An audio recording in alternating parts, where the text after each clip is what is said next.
পাচ্ছি না, নতুন এয়ারক্রাফট ওরা জোগাড় করছে, ওরাই কাতারি, সেটা কথা আছে আগামীকাল আসবে, 6 তারিখে এসে 7 তারিখে ফ্লাই করবে। কিন্তু ম্যাডামের শরীর ভালো না, তো এই জন্য ম্যাডামের আবার আজকে একটা প্রসিজার হবে, পরে ডক্টররা ডিসাইড করবেন ফিট কিনা টু ফ্লাই। 7 তারিখে সকালের দিকে হতে পারে আর কি।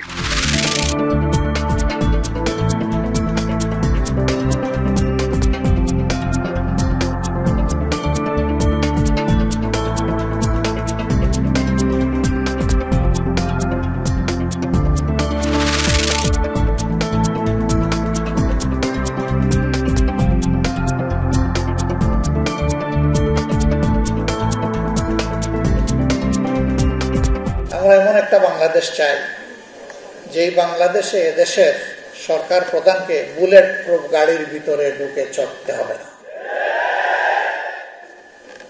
হাঁটবে, রিক্সায় চড়বে, পাবলিক ট্রান্সপোর্টে উঠবে, যখন যেখানে যেটা মানায় সেইভাবে চলাফেরা করবে। প্রশাসনের ব্যাপারে বিষয়টা হচ্ছে যে আমরা তো চেয়েছি যে তাকে ফেরত পাঠানো, যেহেতু উনি একজন কনভিক্টেড, যেহেতু সর্বোচ্চ বিচারিক সংস্থা তাকে একটি শাস্তি দিয়েছে, কিন্তু আমরা ইতিবাচক কোনো সাড়া এখন পর্যন্ত পাইনি।